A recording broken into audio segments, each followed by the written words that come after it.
Welcome to another episode of Mislaibeled. Moving forward, this podcast is a solo podcast. It's yours truly, Laibel Wiener, running this. No co-hosts. I'm modern orthodox. I wear skirts, but I am chill. The guy leans in on the second date. Do you think that is normal? I'm a 25-year-old female dating a great guy. He davens 3 times a day, goes to shiurim, and has a great job. He tells me he masturbates weekly, and it's normal. Does this make any sense? I am lost. I'm attracted to my stepbrother. What do I do? I'm a 29-year-old female, and he's 30. I'm 35 and I think my husband is cheating on me with my mom. What do I do? Holy shit. What are your thoughts on young girls 20 to 30 years old getting fillers and Botox? What do you guys think of it? I'm a guy and I was only in all boys schools my whole life. I am now in Queens College and there are a ton of chicks. How do I ask them out? Girl, how do I say this? You are lost. You are in the Amazon forest. You are in the Sahara Desert. Perhaps Pluto. Maybe Elon can take you to Mars. I don't know exactly. Don't accuse him yet. You need to speak to someone who is objective. I think people should be going out with divorced girls way more. You're sitting there complaining that you want to get married, but you won't go out with a fantastic girl that's divorced that was married for 6 months. Bitch, you're 32 years old. You have no options. I'm sorry. Get over yourself. I would venture to bet that this is happening in North Woodmere. Just my personal opinion. Where do you stand on the chessboard? What can you command? Dating is a negotiation. People don't like looking at dating like this. It's important to state this truth. A great girl's a great girl. Always lean towards going out with a great girl.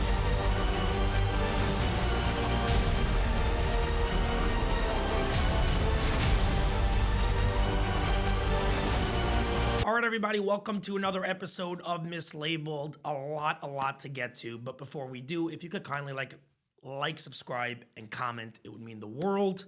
We are working very, very hard. You will see all those results in upcoming weeks. We have some amazing guests, but if you're watching this, if you could please jam that subscribe button. Most importantly, like this and comment would mean the world. I have a feeling there's a lot to comment on this upcoming episode, so gear up. Wanted to talk about the future of this podcast. Been telling people now for some time that I was going to discuss it. Put out, 3 pods, obviously, the last 3 weeks after taking a little bit of a hiatus. But I want to get to it, and we're going to do so right now. So, moving forward, this podcast is a solo podcast. It's yours truly, Laibel Wiener, running this. No co-hosts, just me, myself, and I. Some quick reasons for that is that while it may seem that finding a co-host is simple and easy, I can assure you it is not. There are various different components that are needed. Some quick ones is someone who's single, because being married and having kids runs into a whole bunch of issues, such as traveling, such as schools. Another common issue is, even if someone's fantastic off camera, they don't want to be in front of 40,000 people. Obviously, very, very much understood. Another issue we can just simply and quickly say is that most people that are dedicated, ready to work hard, ready to build something, that personality type very often already is in a career, working, making a lot of money, or making a real living, and to drop all that, despite them being suited for the job, and even, if they want to do this, that's a big risk and something which obviously is understandable that they don't want to take. You need someone who's smart, you need someone who's humorous. There's just a lot of different components to finding the right person. Went through a long, arduous process, found someone I obviously thought would be a good fit. Turned out it wasn't, as everyone knows how that worked out. Probably got 200 applications over 6 to 8 months. No one really seemed to quite fit all the necessary components, and instead of taking on something that I didn't think would be a, good option and settling, I decided, something, I'm moving on. I'm doing this alone. And yes, every single person in the entire world has told me, why don't you just do this alone? Why don't you just do this alone for the last 6 months? And the simple reason to just explain that is that this is not my full-time job. This is a side gig. This is, call it a hobby. Yes, I put time into it, but at the end of the day, this is not where I make my money. And because of that, I always wanted a co-host who I can hire and pay so they can leverage my time, so I could spend my time in real estate, which is where I make my money, and be able to fund the podcast. How am I going to handle that now? Answer is, I don't exactly know, but I'm committed to this project, and I have been for those who have been following. So we're going to work something out. We're going to make it happen. And yeah, moving forward, this podcast is going to be just me, myself, and I. If you don't like me, I guess you could subscribe. But for those who do like me, which thankfully is so many people, and I'm so honored, I know how excited you are at this moment. So yeah, just me. Quick reaction to the previous podcast that we did with Chabad, on Chabad, I should say. Pleasantly surprised. Truthfully, really, really awesome response. Thought it was going to be a bloodbath. Thought it was going to be a Category 5 hurricane. It was not. Obviously, you had your people in the comments, in the DMs a little bit, bitching, doing their thing. But really, really nice response from Chabad people who are actually a lot of different Chabad people, some who I know well, who were just like, yeah, totally. Like, you're allowed to have your opinion. That's a normal take. That's not anything outrageous. And we know you. You're not particularly anti-Chabad. So, I guess I don't think I have to say it, but I'll say it anyways. Have deep appreciation truly for all the times Chabad took care of me, which has been many times when I've been traveling abroad. And obviously they are extraordinary when it comes to so many different aspects of helping Klal Yisrael that honestly, really a lot of, most other sects, if not all, really overlook. So huge fan of all that, and very appreciative in general to them. Moving on to what this podcast is going to be about this week. I was at an event about a week ago, and a woman comes over to me and she says to me, I think you should take dating questions from girls who want to understand what guys are thinking. So many people are in dating situations that they don't understand at all. Why a guy says no, what he's thinking, why he said this, why he didn't do that. And you're a pretty normal 30-year-old guy, even though I'm not a normal 30-year-old guy, but she said this to me, so I feel amazing and extremely validated. But you're going through you've been there, done that, and I think that you could give good insight. I said, well, look, I don't see myself as an authority figure to be able to tell people what to do in their lives, I happen to think that that's the correct response, just typically. And I work on myself to actually just double down on that. It's hard to give people personal advice when you're in other personal situations. But she's like, well, everyone does this, and it can be generic and perhaps give people insight into, maybe you won't be able to answer the question directly to them, but your answers can give insight on how to apply your thoughts on what the given situation is. Perhaps they could apply it to themselves. I said, something, let me think about that. Well, I did.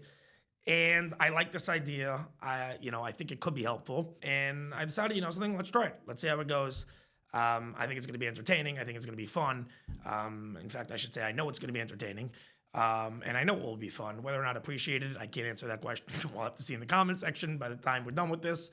But, let's give this a go. I gave a few different ways people could ask, and not surprisingly, people, opted into the anonymous link so they could ask questions without me knowing who they are. Makes sense. People, want to protect their privacy. Obviously, very, very understandable. So let's start with some questions. There are a lot of questions here. I'm going to try to get to them all. I don't know how long this is going to take to get to them all. I've never done this. So we're going to start, and we're going to roll, and when it feels like it's too much, we're going to stop. First question. I'm a 25-year-old female dating a seemingly great guy. He davens 3 times a day, goes to shiurim, and has a great job. 6 weeks in, he tells me he masturbates weekly, and it's normal. Does this make any sense? I am lost. Girl, how do I say this in the best way possible? If this guy masturbates 1 time a week, you found your man. Okay, let's just say this directly and to the point. You are lost. You are in the Amazon forest. You are in the Sahara Desert. You are in a different planet, perhaps Pluto. Maybe Elon could take you to Mars. I don't know exactly. But yeah, you're in a different planet. 1 time a week, this guy's a superstar. Okay, an absolute superstar. Bravo to whoever this guy is. He's clearly a great guy. And yes, this is something guys struggle with. Obviously, he should work on it, goes without saying, and try to get better. There's always room to get better. But from my experience as a guy, I'm not talking about myself, obviously, but knowing a lot of other guys, I would say that this guy is in the top 1%, and he's a rock star, this guy. So I would absolutely tell you to continue, and anyone who tells you otherwise is not in touch with reality, not in touch with guys. And if you are going to wait till you find someone who does not masturbate at all, you will be single and die with a cat in your hands. So I wish you the best of luck. What do you do if you like a guy and you think he likes you back, but he doesn't do anything about it? Does the girl ask out the guy since he may just be scared? Or does he not like the girl? Well, the simple answer to this question is it depends on the advances he's making. Sometimes you could just get a gut that this, guy's making clear flirtatious advances. If that's the case, then he probably is scared to ask you out. My response on how to handle that would simply be that you should engage in that flirtatious activity. I'm not saying to be out of your mind, but you should reciprocate that energy back to him. And likely, if you do, and he is interested in going out with you, it will naturally happen that he will ask you out because he won't be as scared, because he will see that you are also interested in him. And that's probably the best way to do it. If he still doesn't ask you out after you show interest in him, then likely he is not ready to ask you out, and I would move on from that. So far, we're doing okay. We're not knocking out of the park, but I promise you some of these questions are going to just totally... All right, fine. 3, I'm modern Orthodox. I wear skirts, but I am chill. The guy leans in on the second date. Do you think that is normal? It felt too soon, and then it was awkward after turning him away. Had a good time on the date, but now it made everything awkward. What do I do now? So first of all, anyone who knows me knows that I'm more of a conservative person. I think the best way to show respect to a woman is not to call it sexual advances or intimate advances early on. I think that's just poor etiquette, poor behavior. So I'm not a fan of that at all. If you are a guy, I mean, you know my personal opinion I've just stated, but if you're a girl and a guy does make a move early, unless you're really dating in the non-Jewish or really, really more, modern Orthodox world, which perhaps I can't speak to the details. And honestly, to me, this doesn't mean, it doesn't make as much of a difference of what guys do.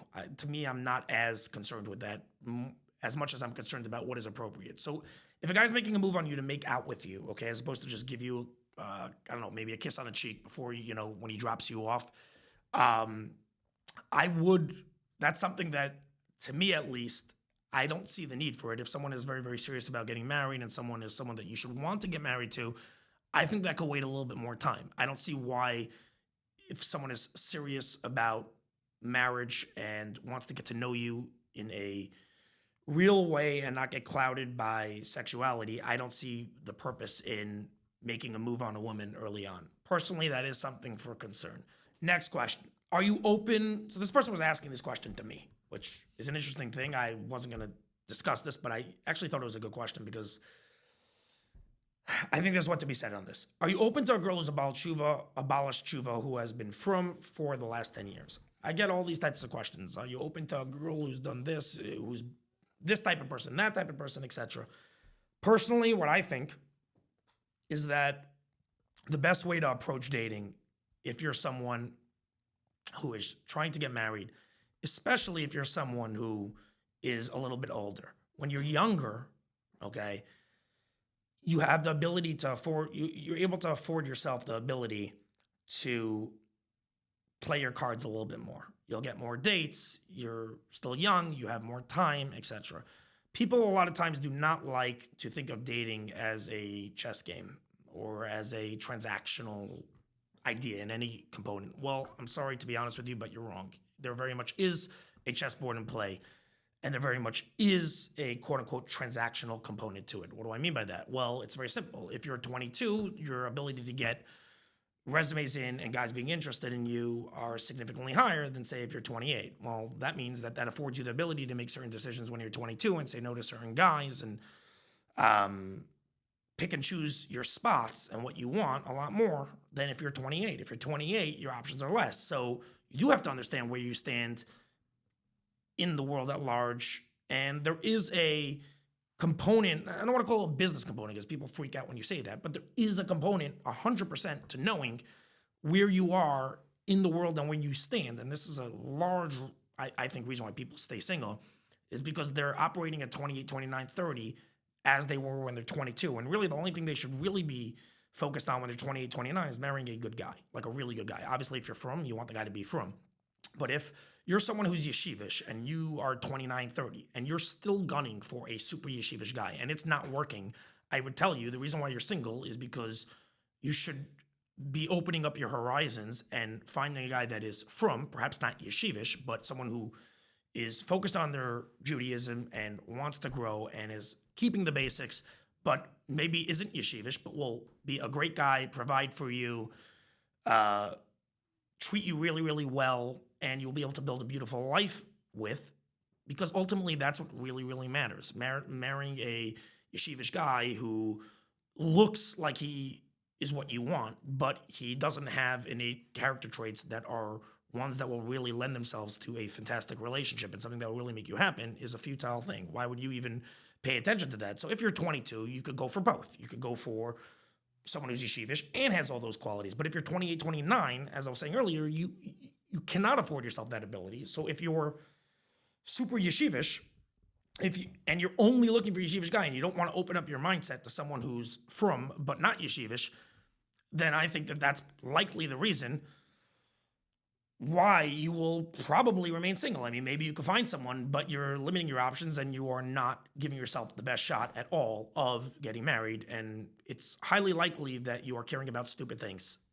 And that is what is preventing you from getting married, things that are not substance-based things. So in this case, my thoughts on marrying a girl who's a Baal Shuva who's been from for the last 10 years, yeah, absolutely. Why would I not? If it's a great girl, marry a great girl. Done. Stop worrying about anything outside of how awesome is this girl? Do I like her? Does she have great personality? Do we vibe? Am I attracted to her? Those should be the only things. If she has a problematic family or a family situation, the way I would personally look at that, and I think the correct way to look at it is does she understand? Is she self-aware? Has she done the work to understand what is happening around her? That if she's saying she wants a certain lifestyle and her family does not have that lifestyle, that she's aware and able to have the conversation 100% fully open about the fact, yeah, my parents are going to want X, Y, and Z, or they have their comments and opinions on this, but I'm with you 100%. This is who I am. And we're building our own life. I'm not here. My parents are not having any influence in the relationship we're building. If a girl could have that conversation with you and be upfront, honest, mature about it, then 1000% stop looking at exterior things such as family and outside components.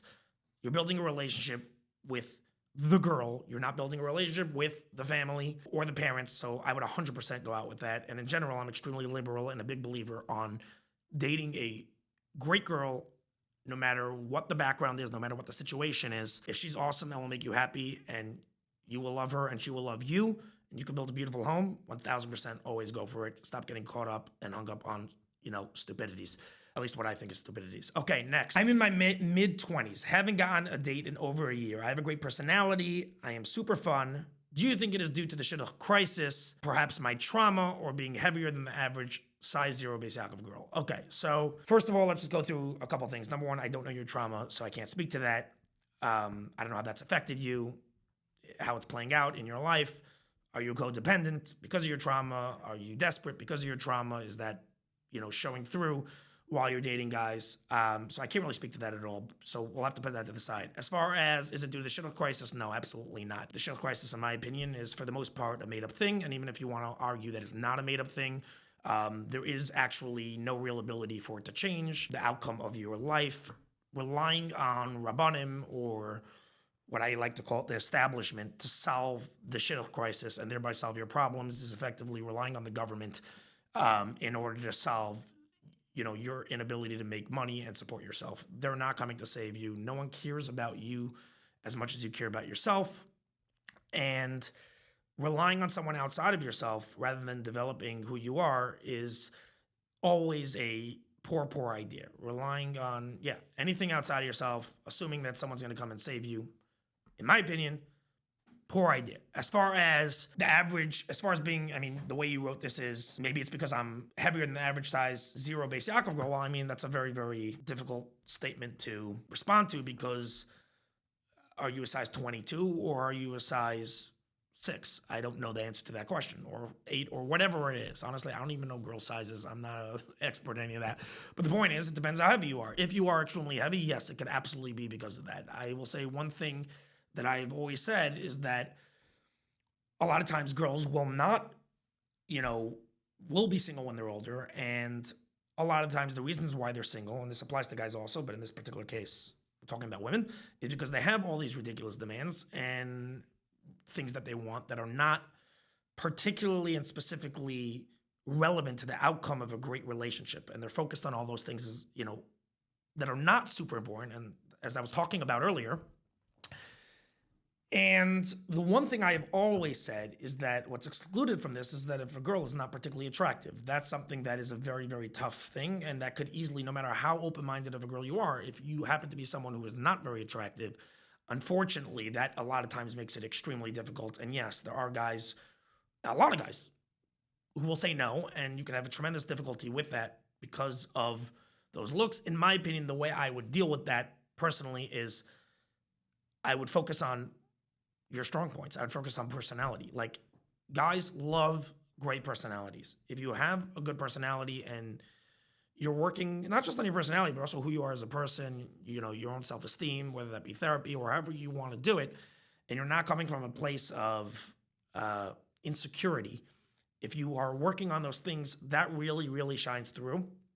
And there's plenty of guys that are able to be okay with perhaps you not being the most attractive girl in the world if you have those qualities. So if you're someone, though, that is depressed and not happy about those things, then that definitely shines through and your personality gets totally, totally dumbed down. And that totally does not allow you to, it doesn't attract good energy. That's effectively the best way I'd say it. So my personal opinion would be to, another thing that's, I think, extremely, extremely important, I should say, is that, again, this goes back also to what I was saying. You need to understand where you are on the chessboard. So if you're someone who's extremely attractive and are looking for very good-looking guys, there's a reason why you're not going to get any dates. You may have to come to the self-awareness and look in the mirror and be like, I am not a super attractive girl. I am not a super attractive guy. I cannot expect to get yeses from very attractive guys or very attractive girls. And this is a very, very common thing that happens on both sides of the aisle, where unattractive guys and girls are looking for the opposite sex that are significantly more attractive than they are, than they are.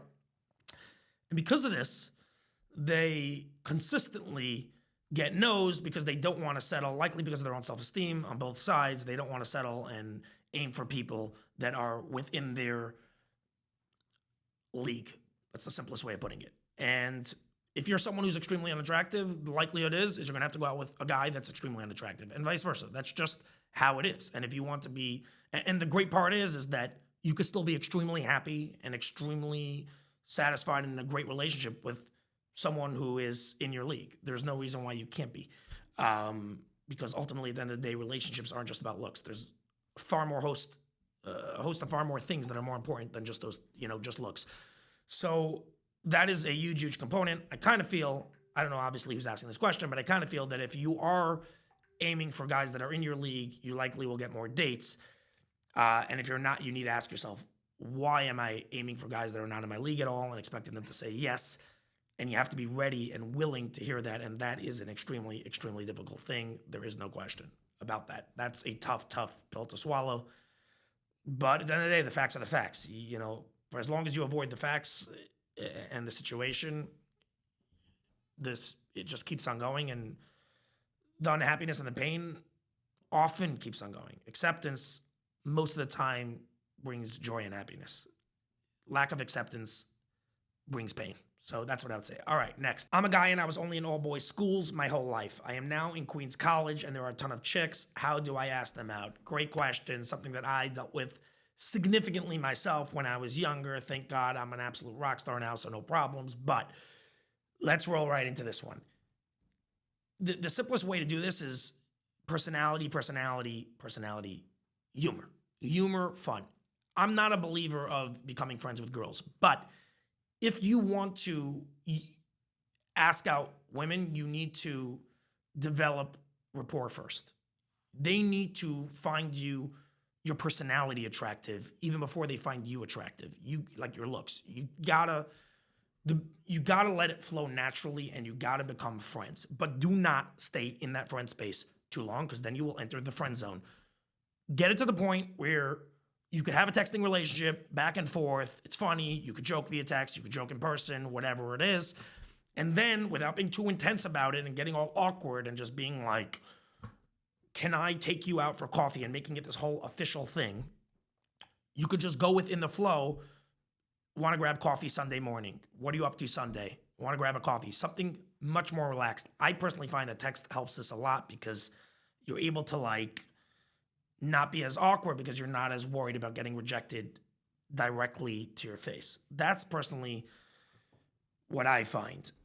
When you do that, even though you haven't asked out the girl officially and like directly in the most direct way, they 99% of the time know exactly what you're asking. And if they do say yes and they don't know what you're asking and you continue developing their rapport, it likely will come to the point where you're going out for coffee all the time and you're hanging out all the time that it'll just become its own thing. The simplest answer to this question, in my opinion, again, I'm sure other people have their takes on this, but my personal opinion is that I would develop rapport first. Develop your personality. Have fun. Do not take yourself too seriously. Do not be intense about things. Develop sarcasm. Develop just roll. Have a good time. If you're having a good time, you'll be fun to be around and you will break through all that anxiety that you're dealing with because they will like you. You will become friends. You will end up talking, schmoozing, whatever it is, and it will become much, much easier. All right, next. A guy I'm dating grew up religious but doesn't keep Shabbos or kosher right now. He keeps saying he wants it when he has kids. Do you think he ever will, or is this just a dream for him? Okay, this is a common thing. In this particular case, based on your question, I would say this is just a dream, and the reason for that is because the question says I'm dating a guy who grew up religious but doesn't keep Shabbos or kosher. Now, if you're someone that has interest in religion in any real capacity and you have any aspect of yourself that you're serious about it, kosher is something, in my opinion, you should be keeping. There's no real reason not to keep kosher. There's so much, it's become so easy at this point to keep kosher that if you're not doing it, I have an extremely hard time taking you seriously. This is something that you're very serious about. Shabbos, on the other hand, is slightly different.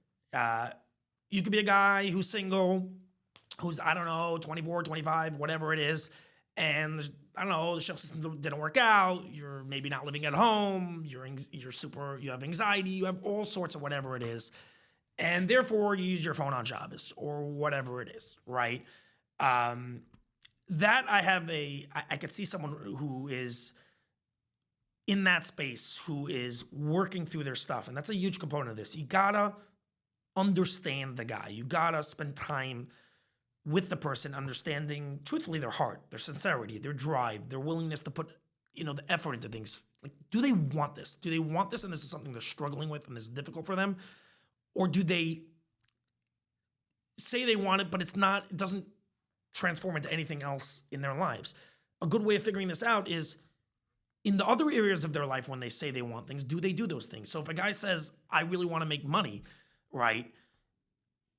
That same guy who says that, does he also show up and work hard, right? If a guy says, I want a whole bunch of things, but none of those things he's doing, then even though if he wants it conceptually, if he's not doing them, then the odds of him being able to do them is extremely, extremely low, and I would walk away from that situation personally.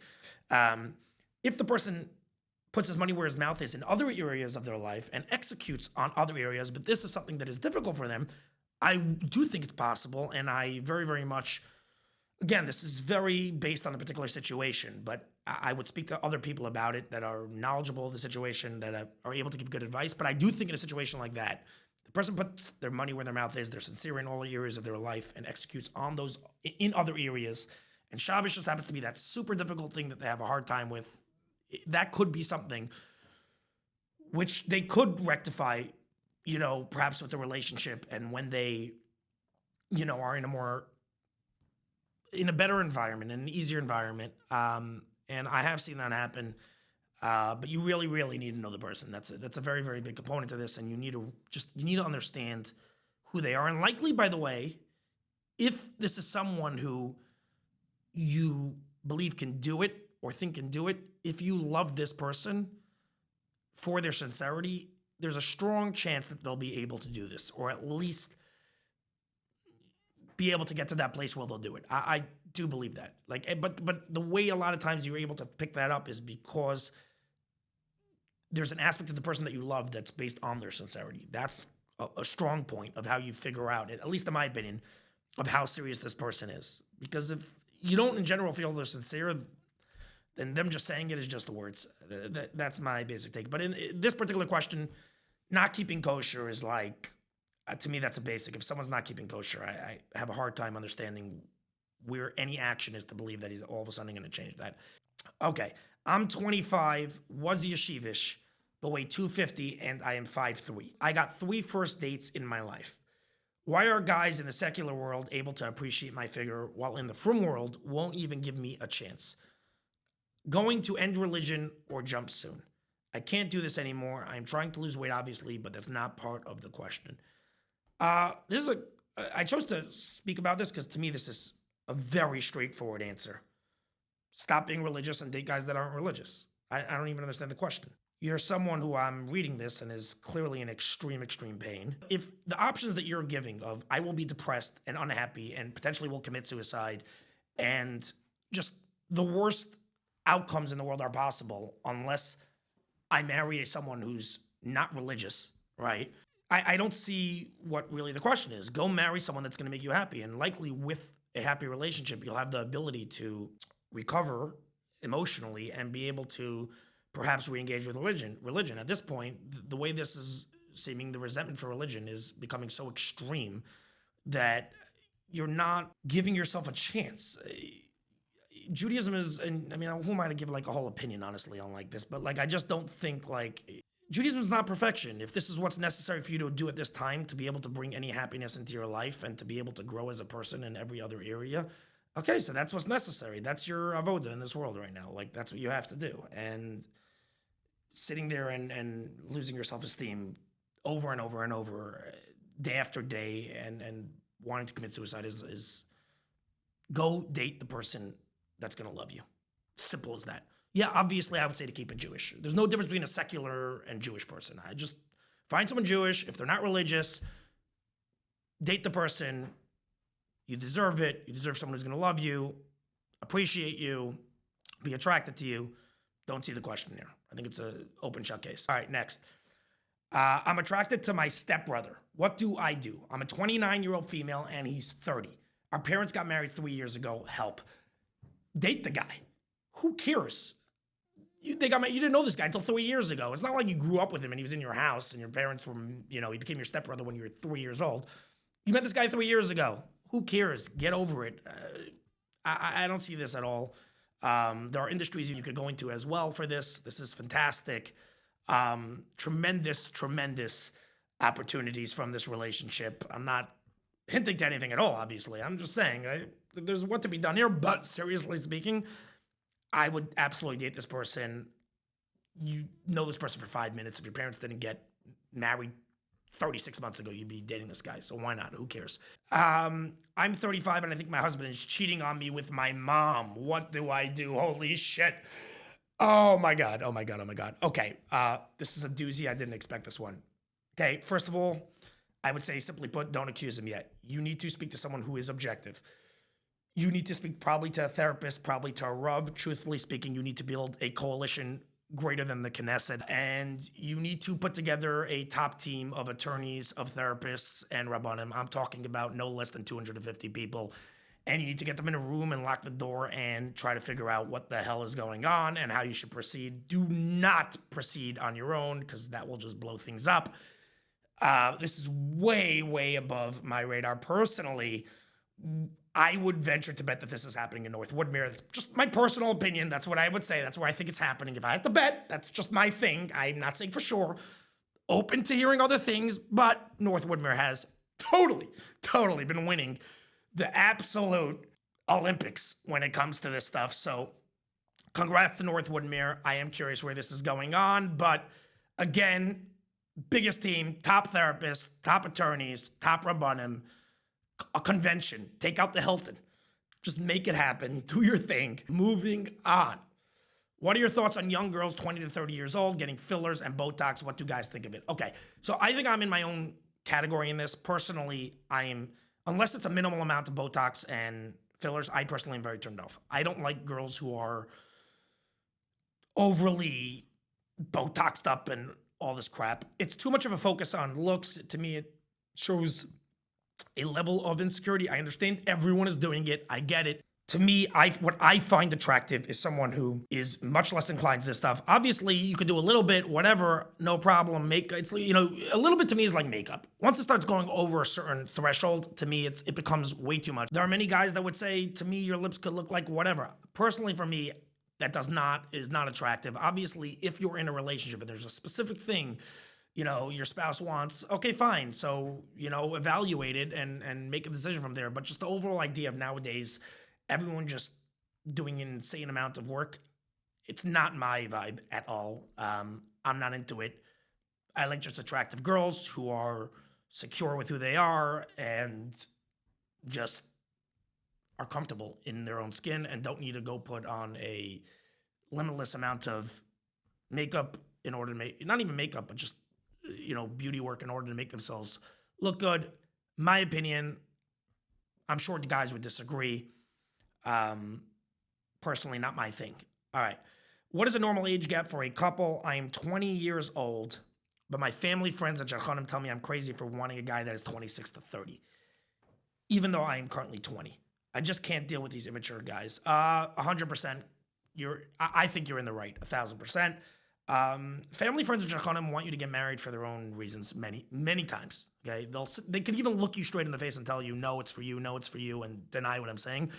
They probably don't even realize it's not the case, but they have their own ideas of why they want you to get married. It sounds to me like you're actually a girl who has your head on your shoulders, and you're a mature girl that wants a serious guy, and you want someone who has their shit together, and someone that you can build a real relationship with, that you don't feel like you're dating a child. I see absolutely nothing wrong with that, and I think you should absolutely, bravo to you. I think I'm 30, and I would love to know who you are. I have no clue who you are, but that would be interesting because that's a great, truthfully, that is a great outlook. I really, really believe that. There's nothing problematic with that. I don't even know why anyone would tell you that that's such a crazy thing. Hey, I'm 20. I really want a mature guy. I feel like guys under 25 are messing around, not serious, etc. And I just want a guy that's between 25 and 30. I see no problem with that. With that being said, don't limit yourself. If there is a guy that you're told is very mature and is below 25, I would give it a shot.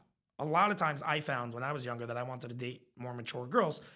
And I was someone who consistently dated girls that were older than me. One of the big things that I would listen out for was whether or not the person I was speaking to, whether that was a shotgun, a matchmaker of sorts, whoever it was, said she's very mature. I would never ask, is she mature? Because of course the answer to that's going to be yes. So it's just a stupid question. But if I didn't hear that attribute, I was much less likely. Now, could I have been wrong because maybe the person just didn't say it? Yes. But a lot of times when someone has that going for them, you're going to quickly hear that. She's an extremely mature girl, even though whatever age she is, I think you should go out with them. So I actually very much think you're on point, but at the same time I would tell you, do not cancel out guys that are younger. I would listen out and hear if they say that. But overall, your position is not crazy at all. And in general, be extremely skeptical about what family, friends, and Shadchanim have to say. Friends, less. Between the three, the friends are the least, I would say. Family and Shadchanim, I would take with, maybe not a grain of salt, but slightly more than a grain of salt. Friends, at least, aren't as biased in the outcome. Next, went out with a guy 4 times, even though I wasn't initially attracted to him. He was nice, and we had a good conversation. Just literally zero chemistry, and I was not attracted to him at all. I said I wasn't interested in going out, and everyone was giving me shit for it. Am I in the wrong? Again, same thing. No, you're not in the wrong. It's not like you didn't try going out with the guy. You went out with him 4 times. 4 times is enough that if you're still have no chemistry and are not attracted to him at all, ignore what everyone else has to say. It's possible you could ask yourself in general, like, if you're looking for the wrong things. But in general, the things you're stating here don't seem like they're outrageous at all. If you told me that, the reason why you ended after 4 dates was because of a stupid reason or something that wasn't substantial to the relationship and important and imperative to the relationship, that would be one thing. But you're not saying that. You're saying that you're not attracted to him and that you have zero chemistry. Those are 2 of probably the top 5 things that anyone should be looking for in a relationship. You went out with a guy 4 times. Ignore these people. The biggest issue people have, in my opinion, is ignoring family and really trusting themselves. Trusting their own intuition about what they feel. You have to be cautious, obviously, when trusting yourself, because you don't want to overtrust yourself where you don't listen to anyone. But at the same time, you also want to trust yourself to the point where you don't have to listen and don't, just develop a significant habit of self-doubt, that occupies your brain, because people that have their own agendas and own reasons for why they want something are telling you to, continue or not continue or whatever it is. So I would lean for sure towards trusting my gut with a healthy amount of questioning. A healthy amount. That could mean speaking it over with the therapist, someone you trust, etc. I wouldn't ask everyone. I'd be cautious with who I ask. I'd be asking the people that I trust the most. That doesn't even necessarily mean a friend. If you're asking this question to more than 2 or 3 people, you're doing it wrong. Ask it to 2 to 3 people that you have high respect and trust for. Explain to them the whole situation and listen to those 2 to 3 people. Those 2 to 3 people should be people that have led you in a good direction in your life. Those, in my opinion, unless you have a great relationship with your parents, should not be your parents.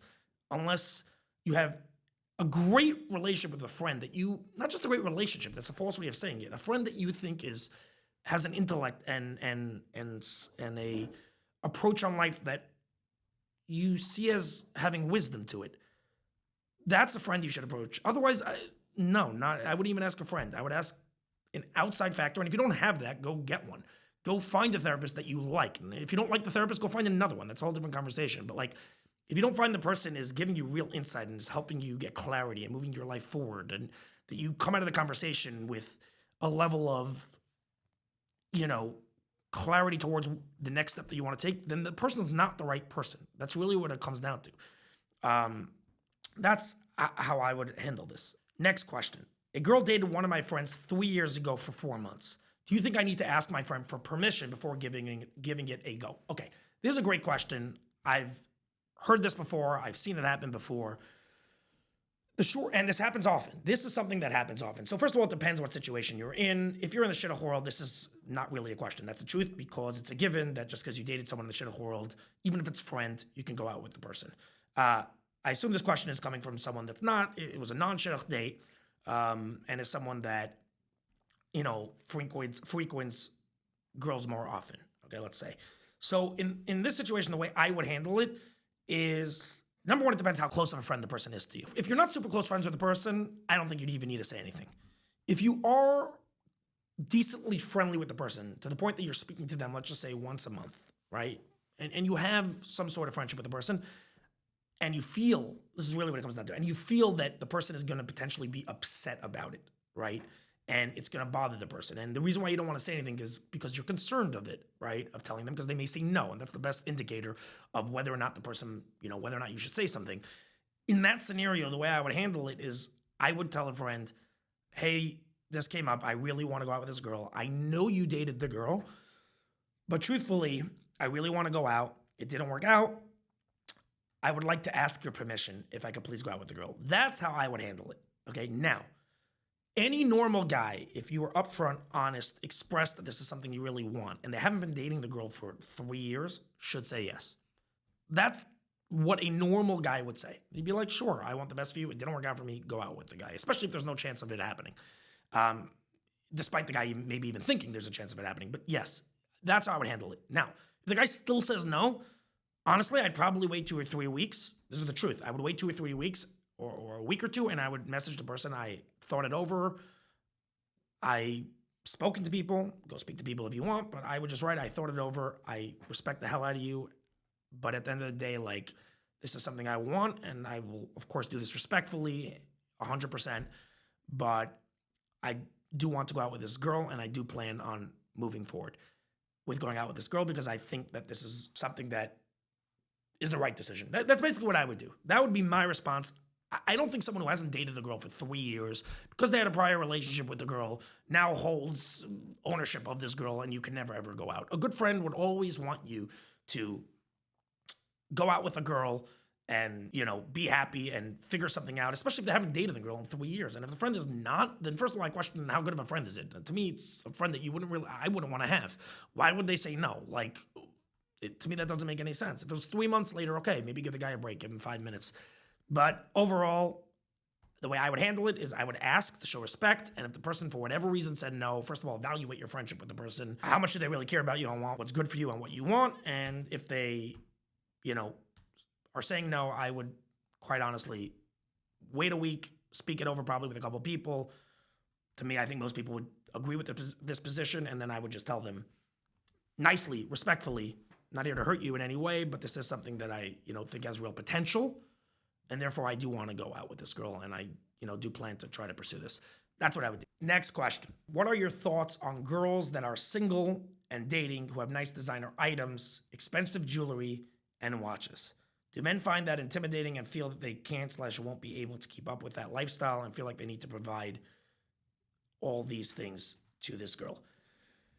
Okay, so this is an interesting question, especially given how much nowadays everyone's obsessed with designer clothing and how everyone, despite them having very little money, is spending all their money on Cartier bracelets and you name it and whatever. Daddy bought them this, daddy bought them that, and they're running around with the latest Chanel bags, you name it.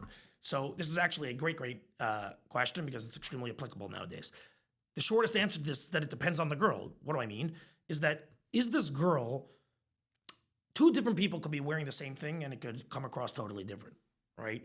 There are girls that like nice things and therefore they wear them, but it doesn't define their identity. They're not someone who it comes across that they need a super high level, maintenance, and they're girls that are much more understanding to the fact that, something what I have right now is amazing, unique. I'm lucky to have this. It's significantly less from an entitlement-based place, right? It's much more from a humble place. So if a girl understands that she has things that are expensive and she's lucky to have them, and, it's something that she realizes what she has and how difficult that is to obtain, then I would say that you're in a way, way better position because you're not going to feel the level of pressure. Well, obviously you'll want to provide it to her, of course, but you're not going to feel the level of pressure from her at all that you need to provide it. And that, I think, is the biggest fear. The biggest issue I find with guys is that when these situations come up, I should say with women when these situations come up, is that they don't even realize that wearing a $10,000 Cartier bracelet is absolutely innately absurd, right? And that's just one bracelet, tack on everything else. And that in order for a guy to be able to provide that, he's going to need to make a significant chunk of change in order to continue providing that. So if those are the expectations, I would stay the hell away from it personally. I don't see what the advantage is. Someone who cares about that and doesn't realize these things and wants that, you're already entering a vain personality space. That's my personal opinion. And that's someone that is going to care just about superficial things and likely not going to be happy unless you're providing superficial things to them and items, and probably has no emotional depth and ability to really understand what it means and appreciate things that actually mean something, which is real love, real care, real devotion. They're going to be less focused on those aspects and more focused on what Chanel bag do I have now? What Gucci belt did I just get? And needing to keep up with everyone else. And effectively, that's just one big insecurity that a girl that is just focused on these things cares about. So I would be extremely hesitant to date and go forward with a girl that has these things but doesn't understand exactly what she has, and she's consistently talking about it and wanting it, and this is just her total modus operandi in her space that she wants. I would be very worried about that. Forget about whether or not you could afford it, by the way. It's not even about whether or not you could afford it. It's not that. It's about whether or not you want someone who operates in this space, because it says a lot about what they value. And to me, if you want to be in a great relationship long-term, you want to have a happy marriage, have a woman who's going to raise beautiful children, someone that exhibits all their focus and what they care about being all these, being about superficial materialistic items, you're headed in the wrong direction. That's my personal opinion. All right, I'm 25 and I've dated a lot and have had some relationships through the years, but I feel like it isn't going to happen. I'm trying to work on my emunah, but sometimes feel lost and nervous that it isn't going to happen. Help. LOL. What do you suggest? Okay, so first of all, I wasn't going to focus on this question because it's like a standard yeshivish question, but the reason why I chose to is because this idea of what is happening here, that this person is expressing, and what the actual experience that is happening is this person is going through a lot of anxiety. That actually was what is happening. And the antidote a lot of times in the firm world in order to handle anxiety is, oh, you're emunah, you're emunah, you're emunah. Well, I'll tell you a little secret. While there's a truth to that, saying work on your emunah is an intangible thing that has no direct path, that is just words that people hear, that often does not have the ability at all. And people that are feeling extremely anxious, it does not give them any tools and any ability to actually lower their anxiety. So yes, of course, emunah is important. I'm not going to sit here and tell you it's not. Of course, one of the basic principles of Judaism. But with that being said, the best way to lower your anxiety in this situation is to go speak to someone, check into therapy. Go work on the things that are causing you anxiety. Go dig into all the fears that you have about what will happen if you do stay single, and go develop the aspects of yourself that will give you the depth that you won't be as concerned about it, because you will develop a confidence that you know exactly what you're looking for. You know the type of guy you want, that you're comfortable on dates, that it's not a you thing, that you're totally worthy and deserving of a relationship and can handle a relationship. The minute you feel you're worthy, deserving, and able to handle a relationship, you'll be extremely confident that the right guy is going to come along and see all those things. And I'm not worried about some guy who's not going to, about not being able to obtain this. So I would say a lot quicker than working on your emunah, I would say check into therapy. And if you don't like the first therapist, go to the second one. If you don't like the second one, go into the third one. Go find someone that will help you work on yourself before just spitting out generic terms that we grew up with, as in work on your emunah, work on your bitachon. I've heard that my entire life, and I've heard everyone that I know hear that their entire life. They're still anxious and they're still falling apart. It hasn't changed anything. So keep work on your emunah for sure. But I would say a lot quicker, work on what would probably be perceived as like kfira, if I had to bet some people watching this, but like none of the Rabbanim would actually say what I'm saying is kfira, but I would say quicker, work on yourself. Work on what you would refer to as the American concepts of working on yourself that are much more tangible, that have much more direct steps to being able to give you clarity in your life and build up your confidence and lower your anxiety so that you can date properly. That's what I would say. I chose this question because of the emunah word. That's a very, very prevalent yeshivish, lack of depth, suggestion. Again, there's of course room for it, but is not to me the antidote to this issue in a practical way. Next, I'm a Beis Yaakov girl who's very frum but not yeshivish. I'm dating a guy for the longest I've ever dated. He wants to date for at least 4 to 5 months. I asked him if he's okay being shomer for that long, and he said we'll have to wait and see. I like everything about him except his history with being shomer. What are your thoughts? Okay, the shortest answer to this is that this is dangerous territory for you. Why do I say that? The reason it's extremely dangerous territory is because I see this problem happen all the time, and that is that women do not understand effectively, just to put this simply, is that they don't have time to date a guy forever. They just simply don't. They cannot afford to wait to date someone for 8 months and then that not work out. That's, aside from just the emotional toll that takes on a person and the heartbreak and all that stuff, you're losing crucial time. The older a girl gets, the harder it is for her to get dates in our world. That's just a factual statement. Simply put, because when a guy is 30, he will date a girl who's 25. When a guy is 26, he will date a girl who's 25. Nothing changes. They don't now start dating older girls, even though they should, in my opinion. That's a whole different discussion. But of course I believe that they should, but that's not the point. They don't. So given that situation, the options dwindle as you get older. And because of that, if you're between 20 and let's say 26, you don't have time to date someone for 8 months, 9 months, and clean up a year of your life, okay, over a guy and then have it not work out. It's just extremely risky.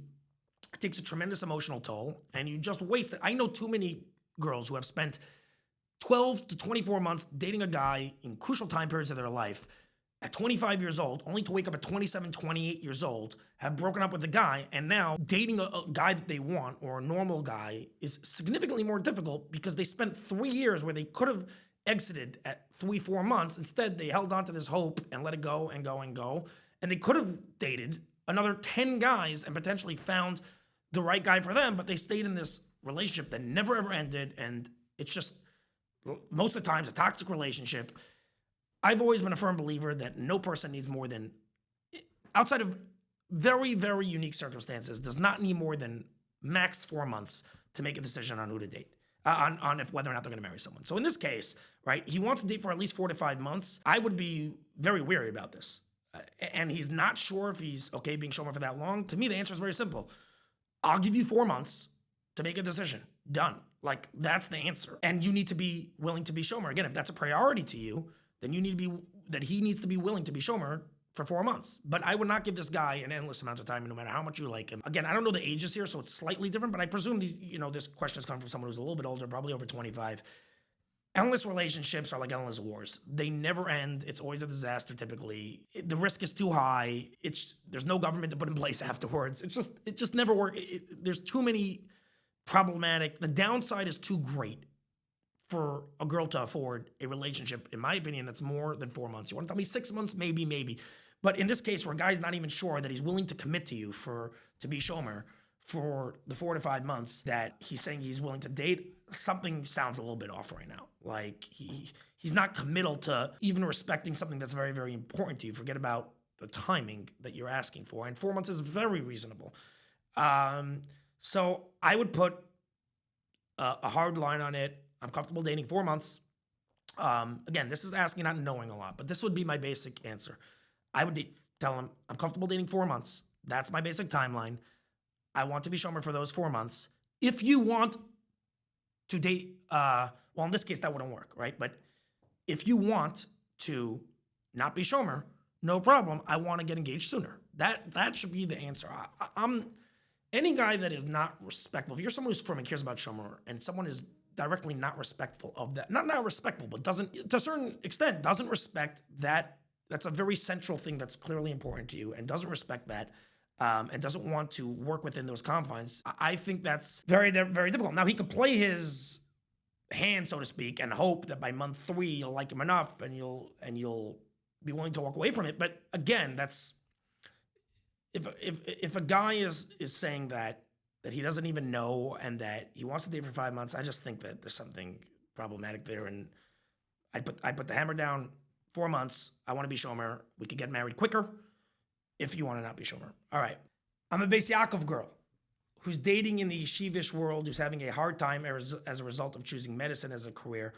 Very simple answer, as I said before. If the problem is that you're dating yeshivish guys who, I don't know, maybe you want a stay-at-home mom and are not down for women who are trying to become doctors or whatever, PAs, and are going to be out of the house a lot and they want them to be home more, it's very simple. Marry a very frum guy who's very machsh of Judaism and very respectful of Judaism and holds it in high regard in his life. That's not yeshivish. You'll have a great marriage, great relationship, great Shabbos meals. Kids will go to great yeshivas. He won't be yeshivish. Great. He won't wear his tzitzis out. But what's important to you? A great guy or a guy that's yeshivish that doesn't want to be okay with you taking your career in a direction that you want to take it?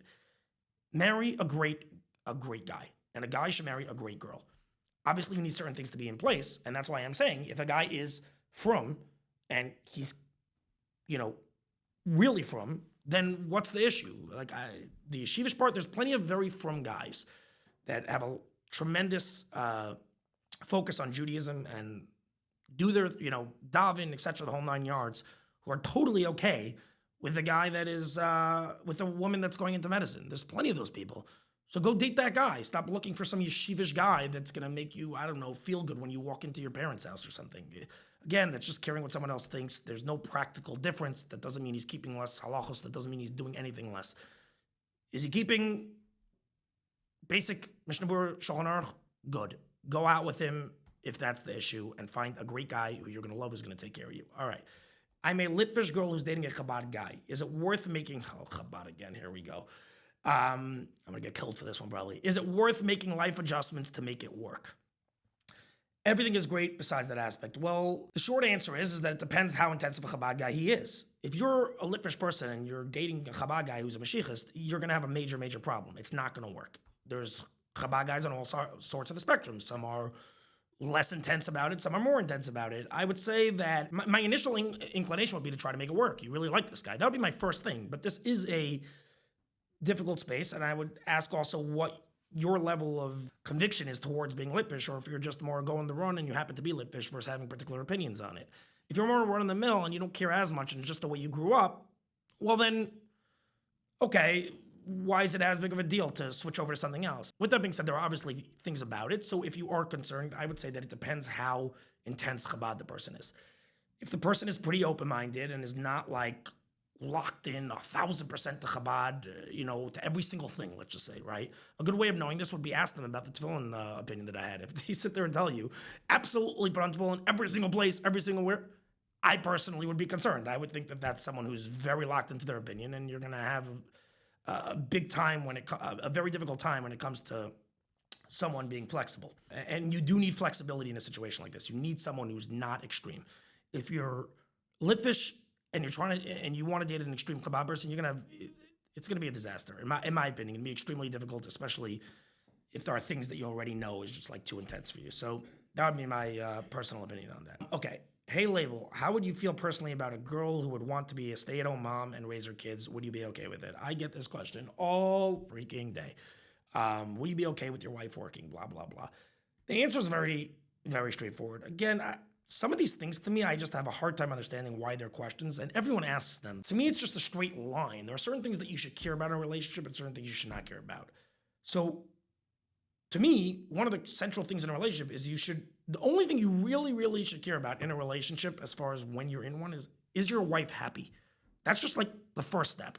That's the central step. That's the priority. Is your wife happy? Is she loving her life? So if you're working off that premise, that is my wife happy, I would say that, of course, I'm happy for my wife to stay home and be a stay-at-home mom. Now, there are certain other factors to that, such as finances. Now, of course, while everyone wants to be able to make enough money that their wife doesn't have to work, sometimes there aren't enough finances, especially we see what's going on, let's just say in the last 24 months, inflation, some people, of course, just because money's coming in one year doesn't mean it's coming in the next year. So I would say it's imperative to find a woman that has reasonable expectations and has work ethic and capabilities and an understanding that, of course, if something does go south and us as a unit are not doing as well, that could be because I'm not doing well or whatever it is, then because of that situation, of course, I'm ready to step in and do what needs to be done for us to continue our relationship in a healthy way, for us to have money to give to the kids and stay happy. And of course, I'm happy to get part-time work or whatever is really necessary at the end of the day to make this work, because there are certain points where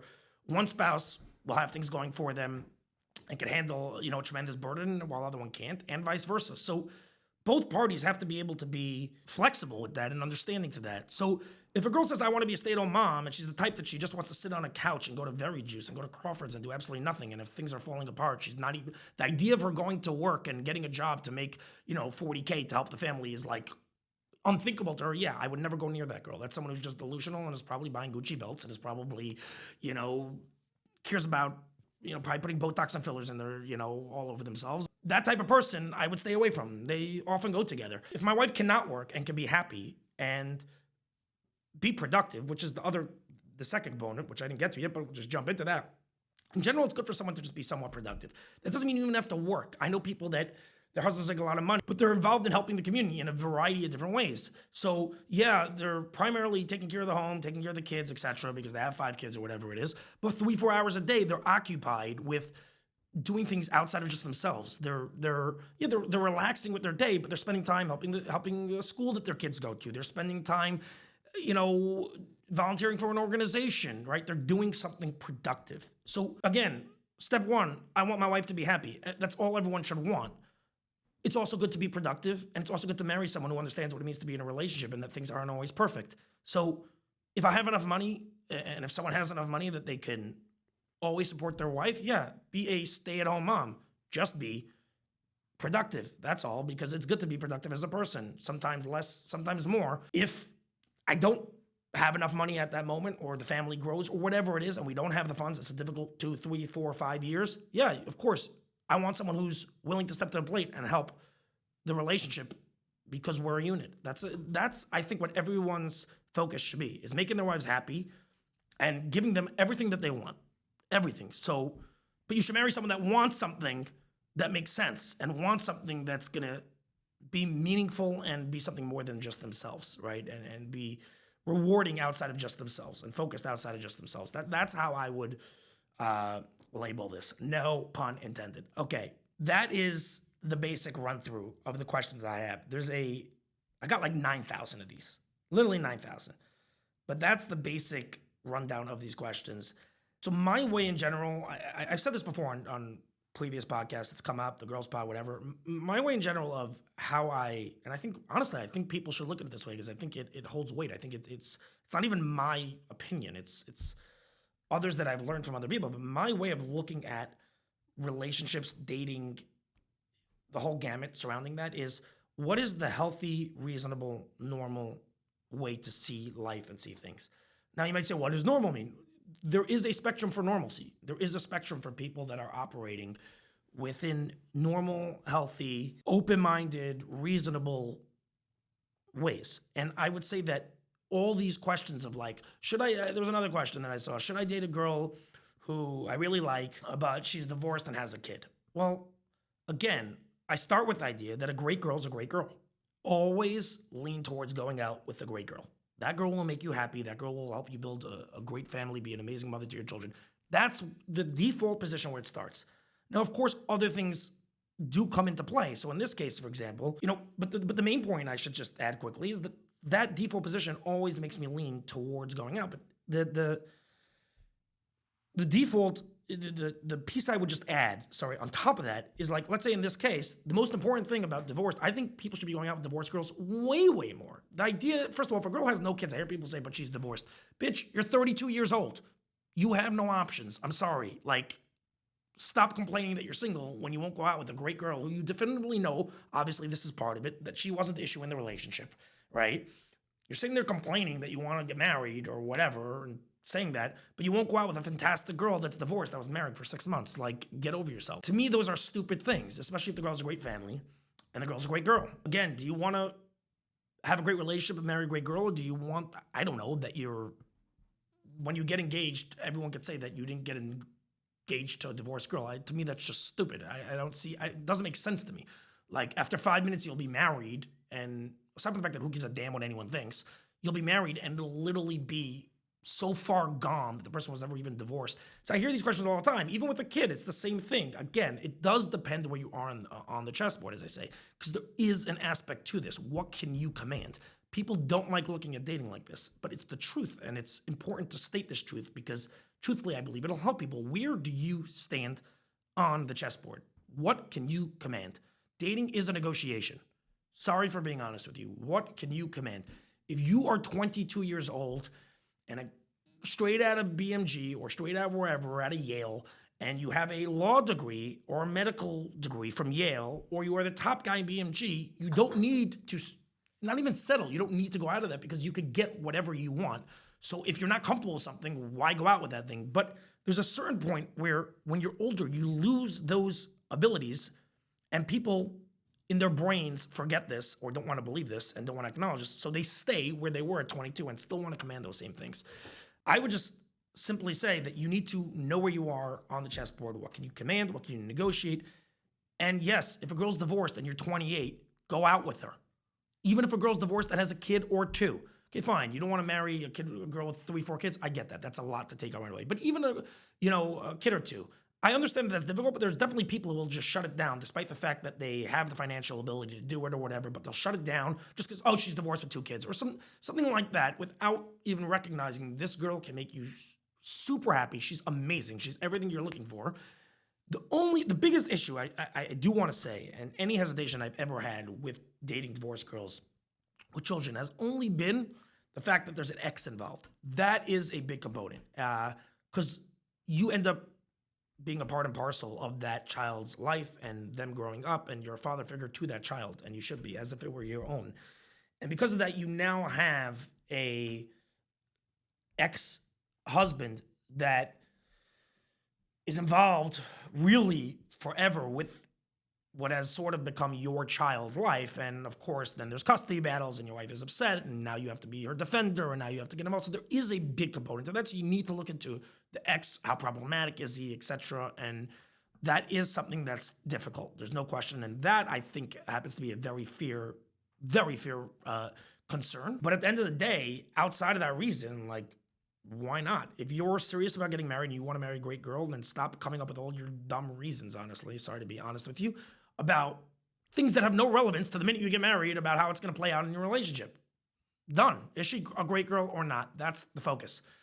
Everything else goes from there. So yeah, big proponent of dating awesome girls. I think you should be too, and stop looking at random things that don't affect directly, sorry for being a broken record, the outcome of your relationship and how your relationship is going to flourish on a day-to-day basis and how it's going to play out on a day-to-day basis. As far as the ex with having a kid, a divorced girl, I potentially just kill the guy. I mean, that's an option for sure if you want to. No, I'm messing with you. Don't do that. That would be bad news. I think that we basically covered I'm surprised we got through all those questions. I don't know, what was that, an hour? That went quicker than I thought, honestly. That did go quicker than I thought. This is interesting. I'm going to look back at this and try to figure out what the hell, how this went, because obviously I'm just talking it out. And you have to realize it's very interesting. I'm talking to no one, by the way, just for the record. I am speaking to no one and nothing.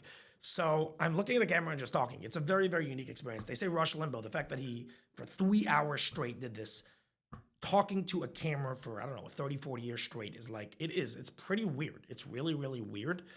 And maybe this is why people say this is so difficult, because I've always said, random, one of my most impressive movies that I love was Ted.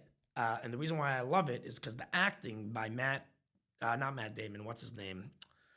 I'm blanking on his name. Mark Wahlberg is so incredible because there's no real beer there, right? There's no teddy bear there. It's just him enacting as if he's fighting as a teddy bear. The teddy bear comes afterwards. The teddy bear is just what they have him fighting against afterwards, but he's fighting the ear. He's fighting nothing, right? So knowing that, watching the movie and realizing it's actually pretty insane. One of my favorite comedies. And I'm not a big comedy guy. I don't think there's many good comedy movies out there. That is for a different time. But good guests coming, different direction. I'm looking forward to doing this more often. I think it's going to be fun. I think it's going to be interesting. Give me your craziest dating stories always. Feel free to write in. There will be more opportunities for sure. And we will take it from there. Thanks so much, guys, for watching. Next week, Monday night as always. And the lineup is good. The lineup right now, oof. It's going to be fire. Hang tight, guys. Peace and love.